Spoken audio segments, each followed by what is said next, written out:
Hola amigos, ¿cómo están? Les presento el segundo tomo que lo elaboró el gran peruanista francés Roland Forgués, el cual lo tituló Palabra Viva, en la que él dedicó una etapa de su vida a entrevistar a grandes poetas. Vamos a comenzar con el maestro Delgado, de la meditación al desengaño. En lo que Roland Forgués le pregunta: ¿en qué momento empezaste a escribir poesía? A lo que le responde el maestro Washington Delgado: en realidad, empecé a escribir poesía un poco tarde. Generalmente, los poetas son precoces. En mi caso no. Claro que en el colegio yo leía poesía, pero solo empecé a escribir en la universidad, en los colegios del Perú. En aquella época, los cursos de literatura eran muy malos, demasiado generales y extensos. Solo en los 2 últimos años se empezaba a aprender algo. Mis primeras lecturas fueron Rubén Darío y Amado Nervo, y también Chocano, que todavía en aquella época era el poeta, digamos, más popular, en el sentido de que existían libros y de que se podían encontrar sus poemas en las revistas. Luego conocí a Eguren, a pesar de que era algo difícil encontrar sus libros, a Vallejo, de quien todavía no existían ediciones, y a Mariátegui, de quien leí los 7 ensayos. Para leer a Vallejo tuve que ir a la Biblioteca Nacional, porque Vallejo no empezó a popularizarse hasta los años 50 con la edición de Losada. Pero lo que me descubrió la posibilidad de escribir un tipo de poesía al que yo me sentía inclinado fue cuando en la universidad leí a Pedro Salinas.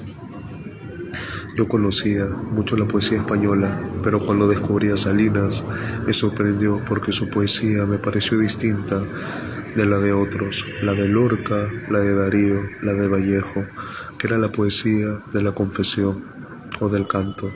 La poesía de Salinas era más bien una poesía de la meditación poética, no filosófica. Entonces yo escribí poemas de este tipo. Fue mi primer libro. Roland Forgués, ¿en qué circunstancias exactamente descubriste a Pedro Salinas y cómo pasaste de la lectura a la escritura? Bueno, lo descubrí cuando ingresé a la Universidad Católica. En ese momento, en la Universidad Católica había algunos profesores jóvenes como Jorge Puccinelli y Luis Jaime Cisneros, que estaban vinculados a la literatura y a la lingüística, y me incitaron mucho a leer. Me prestaron libros, y como yo y otros compañeros como Pablo Guevara, Luis Alberto Rato, Abelardo Kendo, éramos muchachos muy inquietos, leíamos mucho. Yo iba a menudo a la biblioteca y ahí me hice amigo de Pablo Guevara, que escribía y me incitó a escribir. Luis Alberto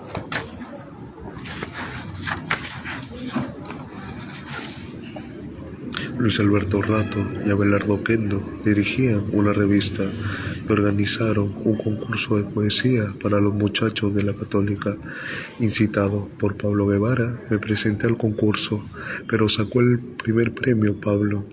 Y también en aquella época Puccinelli y Cisneros dirigían revistas literarias, Puccinelli para Letras Peruanas y Cisneros para Mar del Sur, que eran dos muy buenas revistas. Me pidieron colaboraciones, primero reseñas de libros, artículos y luego poemas. Roland Forgués, A. Delgado. Creo que toda poesía es más o menos autobiográfica o testimonial. ¿En qué medida influyó en tu inquietud literaria el medio familiar y social en el que te criaste y educaste? Yo era de una familia más bien pobre, no de muchos medios económicos. Mi padre vivía de su trabajo, no teníamos una fortuna personal, pero a pesar de eso siempre hubo libros en casa, porque a mi padre le gustaba mucho leer. Lo hacía por las noches y en voz alta. Por ese medio yo aprendí a leer desde muy chico y siempre estuve en contacto con los libros. Yo aprendí a leer cuando solo tenía 3 años, tal vez demasiado joven, y aprendí a escribir mucho después, a los 6 años.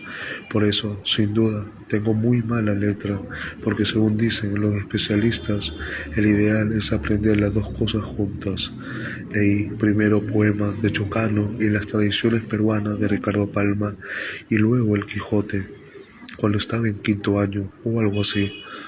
Es decir, cuando tenía unos 10 años.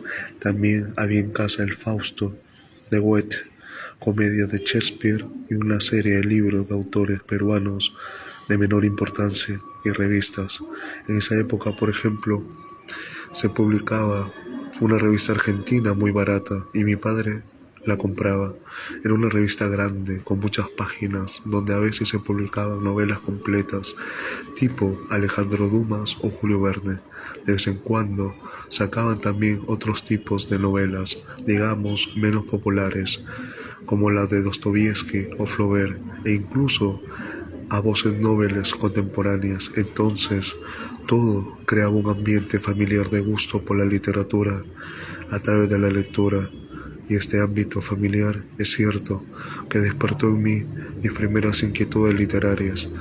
Por otro lado, la revista argentina traía también artículos políticos, sociales y económicos, y esto contribuyó a hacer aparecer en mí otro tipo de preocupaciones no estrictamente literarias.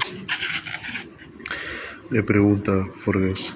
Tal vez nos explique esto porque si bien tocas temas universales como el amor, la soledad, el tiempo, la muerte, tu poesía se caracteriza siempre por la presencia de un trasfondo social más o menos importante. ¿Crees que la poesía puede, de alguna manera, desempeñar un papel social? Eso del papel social en la poesía es una cosa un poco complicada. La pregunta es muy simple, pero en realidad tiene muchos planos. En primer lugar, podemos preguntarnos si cabe una poesía social, como cabe, digamos, una poesía amorosa o una poesía religiosa, y si cabe, hay que preguntarse si aparece como una respuesta del escritor a ciertas incitaciones del medio en el cual vive o como una expresión de sus deseos. Yo creo que en ese sentido se cabe una poesía social, porque vivimos en un mundo en que los problemas sociales son cada vez más grandes, así como el siglo XVI. Por ejemplo, los problemas religiosos muy grandes dieron lugar a una gran poesía religiosa, de modo como respuesta a los problemas actuales. Me parece que es lógico que exista una poesía social. De hecho, en este siglo ha aparecido una poesía social de gran calidad en diversos países, a pesar de lo que se dice que hacer poesía social es lo más difícil. En segundo lugar, viene la pregunta: ¿puede la poesía influir en la sociedad? Eso yo ya no lo creo, aunque tampoco se puede negar absolutamente que a veces puede tener cierta influencia. Es un poco lo que dice T.C. Eliot: la función de la literatura no es descubrir la verdad, que es la función de la ciencia, sino hacerla más evidente. Y es cierto que a la medida en que un poeta como Bertolt Brecht o Vallejo, por ejemplo, muestra más evidentemente la realidad social, influye no en toda la sociedad, pero sí en las personas sensibles de la sociedad, que son las que actúan más eficazmente dentro de la misma. Una persona que lea Vallejo se le pueden hacer más evidentes algunas cosas. En ese sentido, puede haber influencia, pero esa influencia es mediata, no directa. Pero lo que sí creo es que la poesía puede darles forma a las inquietudes sociales, puede darles expresión, pero no creo, como se dice en una comedia de Aristófanes, que la poesía puede hacer salir al pueblo a la calle para destruir el orden. Esto parece un poco legendario o mítico. Le pregunta Forges. La memoria y su contrapartida, el olvido, desempeñan en tu poesía un papel importante.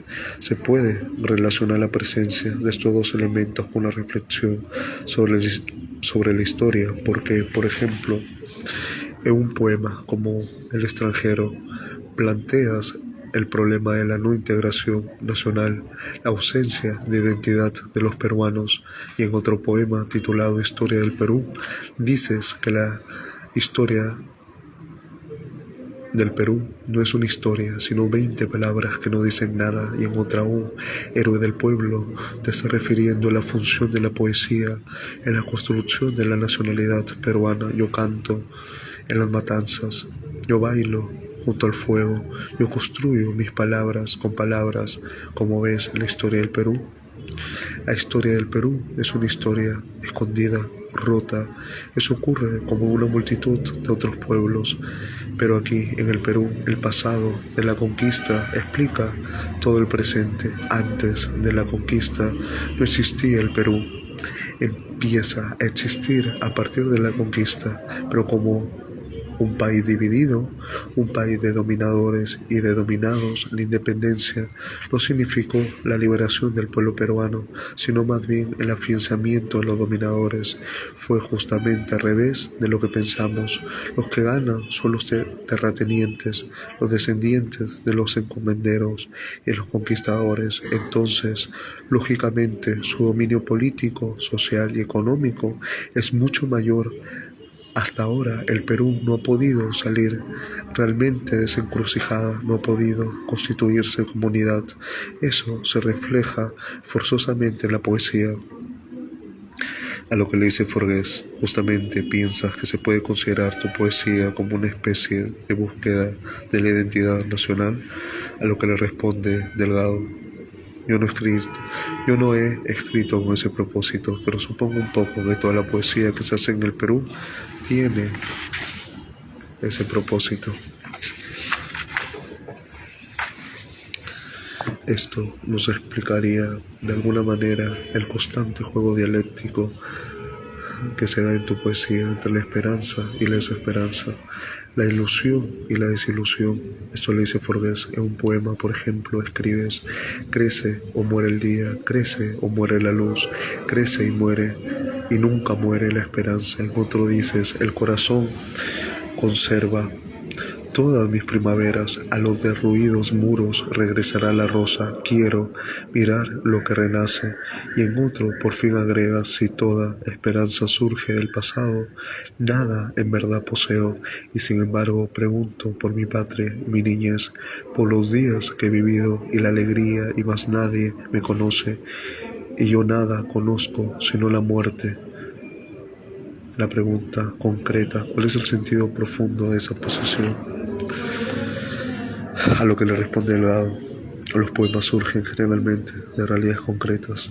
La mayor parte de las citas que haces acerca de la esperanza como algo positivo proviene de un libro que se llama Días del Corazón, que es el segundo que yo escribí. El primer libro que yo escribí es un libro muy subjetivo dentro de la tónica de Salinas, sin igualar ni aproximarse a la poesía del mismo, pero digamos un poco bajo su ideal de meditación personal y subjetivo.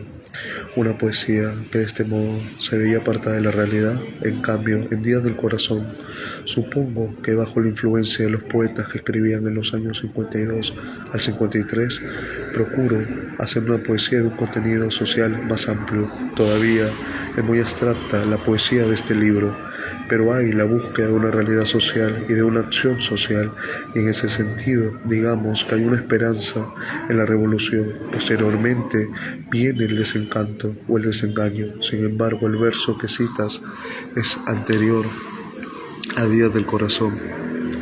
El tema del extranjero al que se refiere aparecerá continuamente en mi poesía posterior, pero me figuro que el tema de la esperanza y la desesperanza es un tema que se manifiesta un poco inconscientemente. El Perú ha sido un país de grandes acciones frustradas en relación con el problema de la integración social.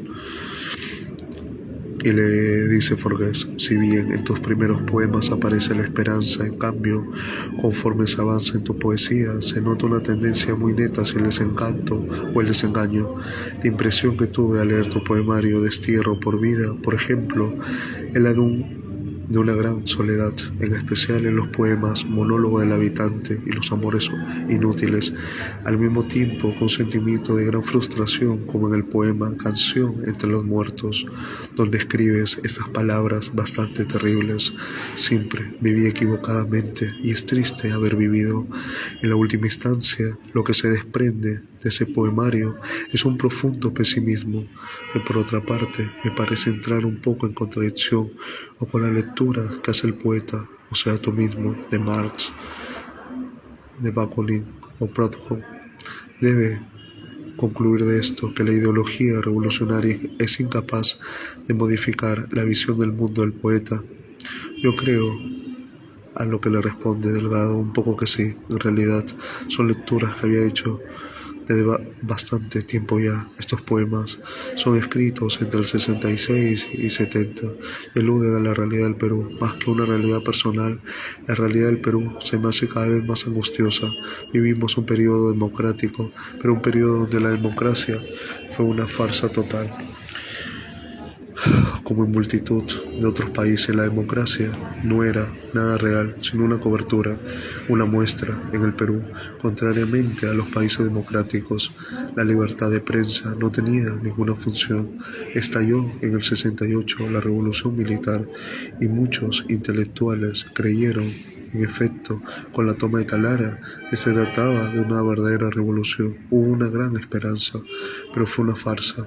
Yo publiqué mi libro precisamente en el momento en que esa revolución triunfaba. A mí me parecía que era siempre la misma historia. Le dice Roland Forgués. Entonces reconoces que el contexto político de la época influyó en la composición de tu poemario. No solo influyó, sino que de cierta manera determinó un poco su contenido, porque yo estaba persuadido que lo que estábamos viviendo ya lo habíamos vivido en el pasado. Para mí solo se trataba de la repetición de la historia bajo otra forma. Le dice Forgués, en este libro, en efecto, con excepción de los poemas Evocación del Día y Difícil Soneto, predomina un pesimismo generalizado, e incluso en el último poeta, Globetrotter, termina con estos versos: he caminado por los desiertos toda mi vida y nunca me acompañó nadie, he caminado por los desiertos toda mi vida y nunca llegué a ninguna parte. ¿No crees que hay justamente en estos últimos versos una especie de autocrítica del poeta Delgado acerca de su actuación política? Claro, no había pensado en eso, pero creo que sí es cierto. Yo nunca tuve una actuación política muy grande, pero me parecía que todas las acciones en las que había estado eran inútiles. Ahora, en la distancia, creo que hay muchas acciones de relieve en un país. La historia política es sin duda la más superficial, la más importante en la historia de los pueblos, la de su lucha por la supervivencia. En el Perú, esa historia es terrible. Yo no lo había sentido, pero lo había sentido Arguedas. En Arguedas es muy clara la denuncia de los políticos, lo de derecha como lo de izquierda. A él no le satisface porque cree que hay cosas más importantes. A lo que le dice Forgués, ¿y tú desconfías también de los políticos como Arguedas? ¿Cuál ha sido tu itinerario ideológico y político? Yo desconfío cada vez más de los políticos, incluso políticos de izquierda. Creo, como decía un profesor de San Marcos, que la única oposición digna del hombre es la oposición. ¿Cómo explicas que un hombre de izquierda como tú termine desconfiando de la izquierda? Porque la izquierda peruana en particular es una izquierda puramente retórica que se complace en interminables discusiones o polémicas ideológicas, partidarias y sectarias, y cuando llega a la acción es una acción ciega, desesperada y en todo caso sin mayor fundamento. Te refieres aquí a Sendero Luminoso, pero no solo a Sendero, le responde Delgado, también a la guerrilla del 65.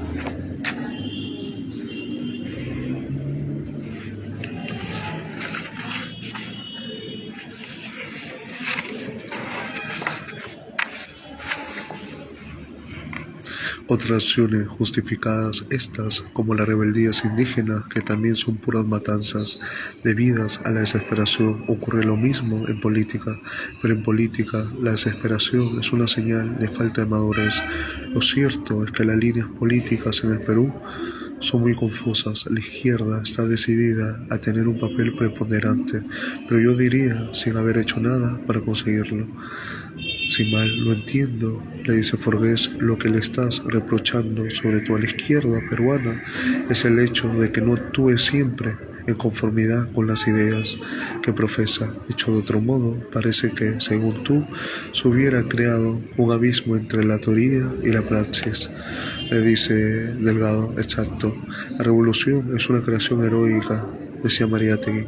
Una izquierda real debería venir del estudio profundo y verdadero de la realidad nacional y en ese sentido llegar a formar partidos realmente populares como lo fue el APRA. Al transformarse en partido de derecha, el APRA ha dejado un vacío que la izquierda es incapaz de llenar, como en otros países, Italia, Francia, España, Chile, donde los partidos de izquierda son muy fuertes. En Chile había un partido socialista muy fuerte que permitió la llegada del poder de la Unidad Popular con Allende. Yo creo que en el Perú los dirigentes de la izquierda tienen un aparato teórico libresco y desde ahí pretenden coronar la realidad. Esa es la impresión que me da actualmente la izquierda peruana. Los dirigentes no hacen a un pueblo, es al revés, el pueblo hará a sus dirigentes. Le pregunta el poeta Roland Forgués, ¿cómo te sitúas precisamente con respecto a esa izquierda? ¿Alguna relación entre tu actitud política fundamentalmente crítica y el contenido y la expresión de tu poesía? Y le responde Delgado, lo que me da una poesía cerca de la realidad es que yo no veo salida por las acciones tipo Sendero Luminoso, y esto es lo que me da una poesía, un poco de desesperanza y de angustia, porque tampoco veo la posibilidad de una transformación radical en la práctica de la izquierda en el Perú. Ahora, lamentablemente, yo llegué un poco tarde en los años 60, con el triunfo de la Revolución Cubana. Hubo aquí una poesía de mucha esperanza y muy brillante. Para mí tal vez fue un poco tarde, porque yo me crié en otro ambiente, el de la Revolución Rusa, el de la Guerra Civil Española y el de la Segunda Guerra Mundial.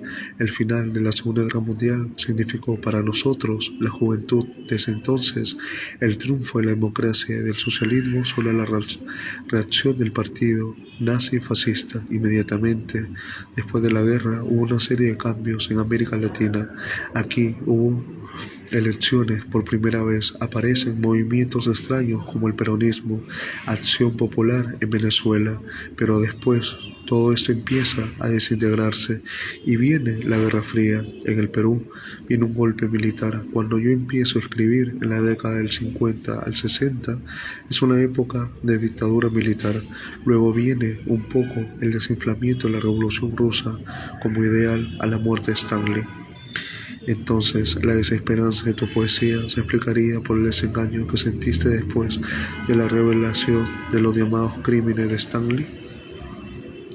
Y le dice Delgado, sí, porque después de la revelación de los crímenes de Stanley empieza a hacerse un análisis crítico de lo que ha hecho la Revolución Rusa. Viene efectivamente una época de desencanto en el sentido de que los grandes ideales en los que uno pensaba no se habían cumplido.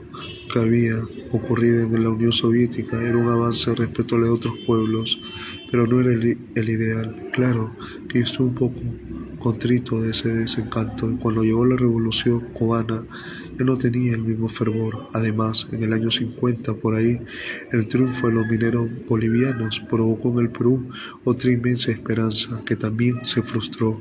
Entonces, teniendo la experiencia de todas estas revoluciones frustradas, al principio yo no vi muy claro lo que ocurriría con la Revolución Cubana. Los jóvenes poetas con más sensibilidad la vieron como una formidable esperanza. Es cierto que la Revolución Cubana no era el mismo tipo de las revoluciones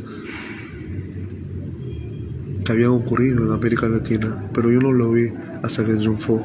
Esto puede explicar por qué este acontecimiento de gran trascendencia no produjo en mí el mismo fervor que en unos jóvenes poetas como Javier Heró o César Calvo.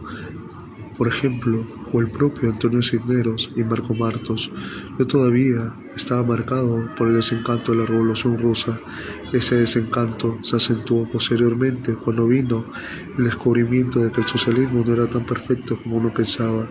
Éramos sin duda demasiado idealistas, pensábamos que todo podía cambiar de la noche a la mañana, y lo que pasaba en los países socialistas nos llenaba de decepción, de desilusión. Nosotros nos habíamos imaginado otra cosa, y lo que habíamos imaginado veíamos que lamentablemente no correspondía a la realidad. Le pregunta Forges: ¿crees que parte de tu poesía tenga algo que ver con la corriente del realismo socialista? Creo que no. La corriente del realismo socialista estaría más bien presente en Barcárcel o en Romualdo. Yo estuve siempre en una cosa muy subjetiva. Y le pregunto a Forges: volviendo un poco a lo que has dicho acerca de los políticos, quisiera preguntarte si piensas, como Arguedas, que la pertenencia a un partido político puede ser un obstáculo para el creador, porque lo hace blanco de la enemistad general. Sí, un poco, le responde Delgado. En ese momento, con ese fraccionamiento de la izquierda, incluso diría que la pertenencia a un partido político le impide al intelectual ver claro. Yo creo que en este momento tenemos que volver a meditar un poco sobre la realidad, alejarnos de los problemas políticos mediatos. Le responde. Le repregunta Forges: ¿te has referido hace un momento a la oposición como la forma más digna de luchar? ¿No te parece que la oposición refuerza el papel negativo que le está reprochando a la izquierda? Sí, porque justamente la izquierda hasta ahora no ha logrado realizar algunos modelos de acción posibles y congruentes, pero a pesar de todo, la oposición significa para nosotros no dejarse absorber por la institución.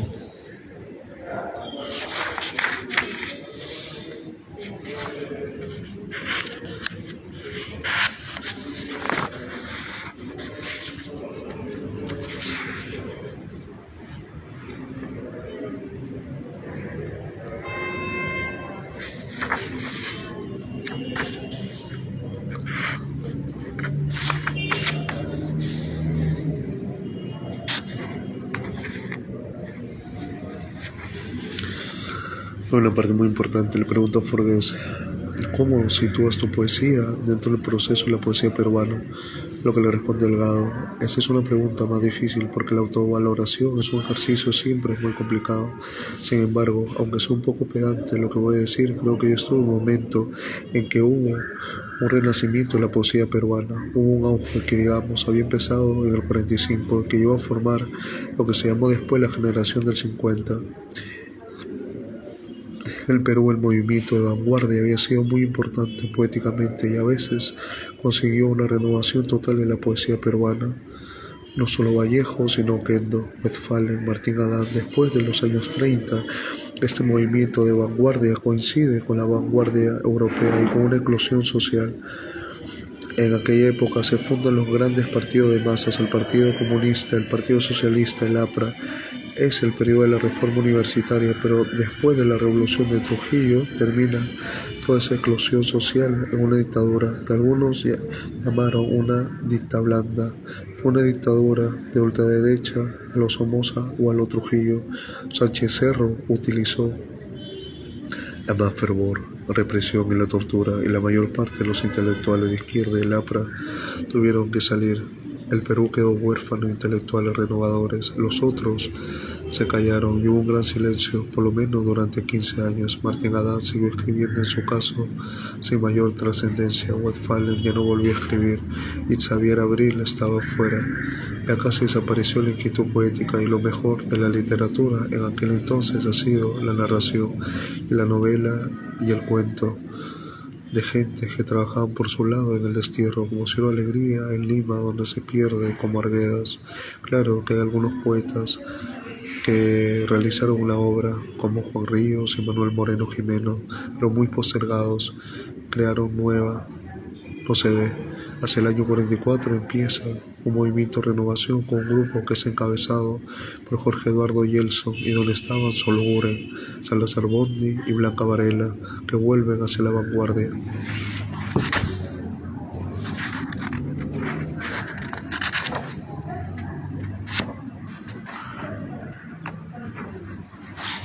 una parte muy interesante. Le pregunta Forges, ¿es lo que quiere decirnos cuando afirmas al final el poema poetas, que los poetas escriben una línea, es un libro, muchos libros, y que el mundo recuerda días, meses, años, siglos? ¿Crees acaso que realmente que el poeta puede ser la conciencia colectiva de su pueblo? Y eso ya les había leído y me confundí.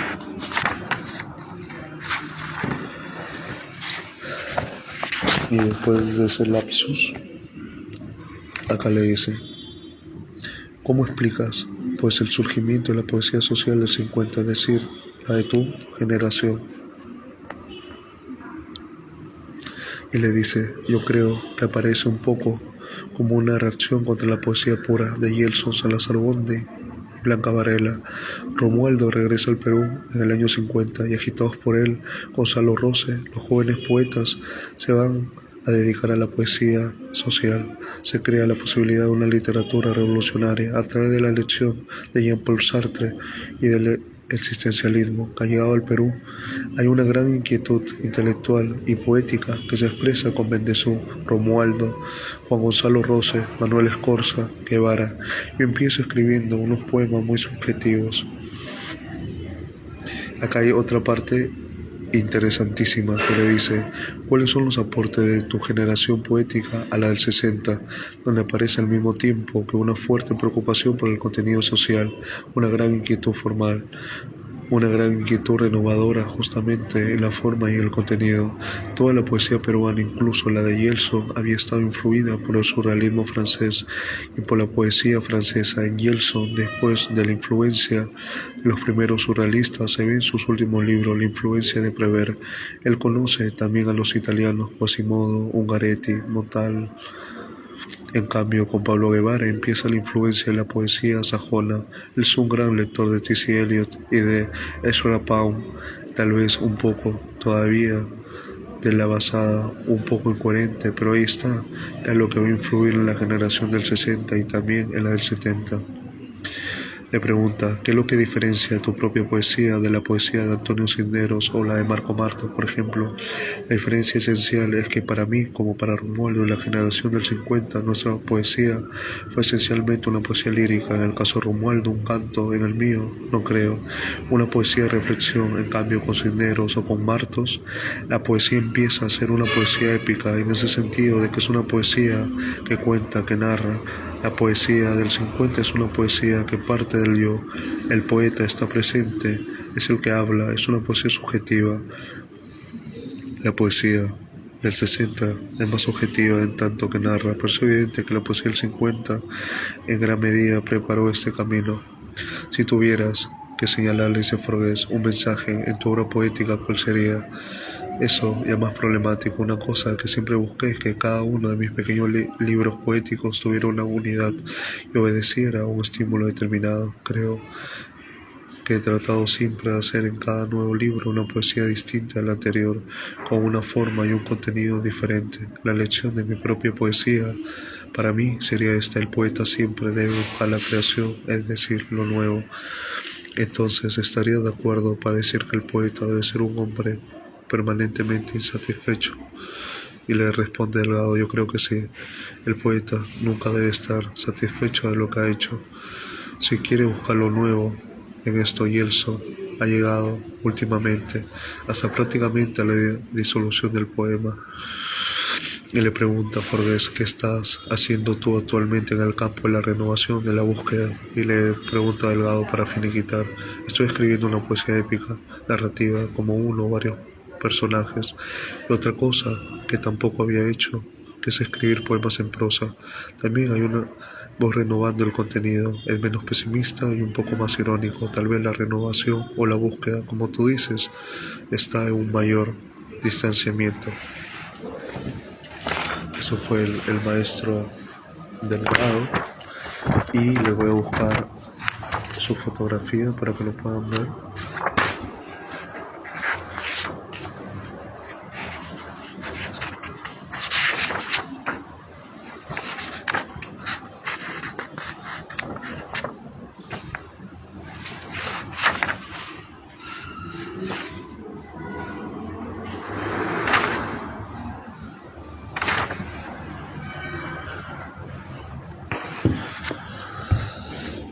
Bueno, este es Palabra Viva, segundo tomo de Roland Forgués. Y les voy a mostrar un poco el índice para que vean qué calidad para poder entrevistar a poetas relevantes. Ustedes tienen a Manuel Moreno Jimeno, Mario Florán, Leoncio Bueno, Javier Sologuren, Jorge Eduardo Yelso, Víctor Masi, Alejandro Romualdo, Carlos Germán Belli, el Maestro Delgado, que ya le leí, Pablo Guevara, Paco Bendezú, César Calvo, Inostroza, Gilebrando Pérez, Antonio Cisneros, Marco Martos, Cesareo Martínez, Elqui Burgos, Abelardo Sánchez León, Veraste. En la bandeja de comentarios ustedes me pueden decir que otro poeta quisieran que yo lea su entrevista completa. Compartan, suscríbanse y denle like. Nos vemos.